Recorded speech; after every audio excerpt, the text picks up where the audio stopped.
Assalamualaikum warahmatullahi wabarakatuh. Perkenalkan, nama saya Muhammad Wahyudi, NIM 2018 151232. Saya dari Universitas PGRI Palembang, Pendidikan Jasmani. Baiklah, di sini saya akan menjelaskan bagian dari perangkat RPP. Apa saja komponen yang RPP yang harus dipenuhi oleh guru sebelum mengajar? Ada 7 komponen RPP yang harus dipenuhi oleh guru sebelum mengajar. Yang pertama itu ada mencantumkan identitas. Identitas yang dicantumkan meliputi nama sekolah, mata pelajaran, kelas atau semester, standar kompetensi, kompetensi dasar, indikator, alokasi waktu. Yang perlu Anda ingat adalah 1.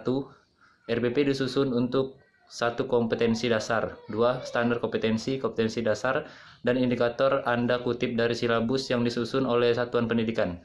3. Alokasi waktu diperhitungkan untuk pencapaian 1 kompetensi dasar yang bersangkutan yang dinyatakan dalam jam pelajaran dan banyakkan pertemuan. Yang kedua ada pencantumkan tujuan pembelajaran. Tujuan pembelajaran yang dirumuskan berisi penguasaan kompetensi yang operasional yang ditargetkan atau dicapai dalam rencana pelaksanaan pembelajaran. Tujuan pembelajaran dirumuskan dalam bentuk pernyataan yang operasional dari kompetensi dasar. Apabila rumusan kompetensi dasar sudah operasional, rumusan tersebutlah yang dijadikan dasar dalam rumusan tujuan pembelajaran. Tujuan pembelajaran yang dirumuskan dapat terdiri salah satu atau beberapa tujuan. Yang pertama itu ada tujuan pembelajaran yang dinyatakan dengan baik mulai dengan menyebutkan audiens peserta didik untuk siapa ya tujuan yang dimaksud. Yang kedua, tujuan itu kemudian mencantumkan behavior atau kemampuan yang didemonstrasikan atau condition seperti apa perlakuan atau kemampuan yang akan diamati. Yang ketiga ada pernyataan terakhir tujuan. Pembelajaran yang dirumuskan dengan baik adalah rumusan yang menunjukkan standar atau kriteria, yaitu kriteria yang digunakan untuk menilai kinerja siswa. Misalnya tingkat kecermatan atau ketuntasan seperti apa yang diperagakan siswa.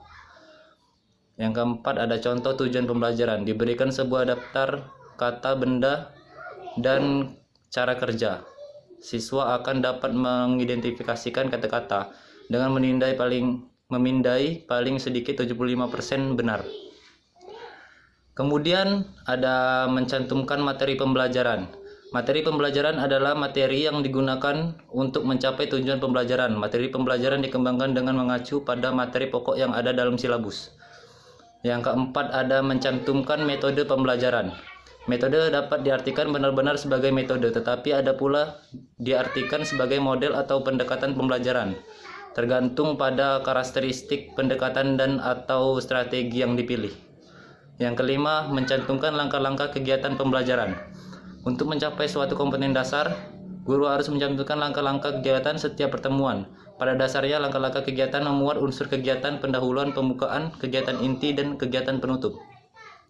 Akan tetapi dimungkinkan dalam seluruh rangkaian kegiatan sesuai dengan karakteristik model yang dipilih, menggunakan urutan sintaks sesuai dengan modelnya. Oleh karena itu, kegiatan pendahuluan atau pembuka, kegiatan inti, dan kegiatan penutup tidak harus ada dalam setiap pertemuan.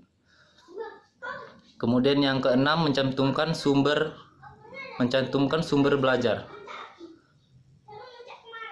Sumber belajar dapat digolongkan dalam beberapa jenis, yaitu jenis orang, people, pesan atau informasi, alat atau hardware, teknik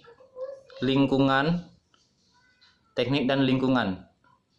Kemudian yang terakhir mencantumkan penilaian. Penilaian harus dijabarkan atas teknik penilaian, bentuk instrumen dan instrumen yang dipakai untuk mengumpulkan data. Penyajian adalah langkah-langkah yang harus dilakukan dalam pengembangan silabus dan penyusunan RPP. Hal tersebut harus segera dipersiapkan, bahkan harus sudah dibuat saat pembelajaran tahun ajaran baru. Jadi, tidak ada alasan bagi seorang guru tidak memiliki perangkat pembelajaran karena setiap melakukan sebuah pekerjaan harus menyiapkan persiapan agar pekerjaan berjalan dengan tujuan yang ditetapkan.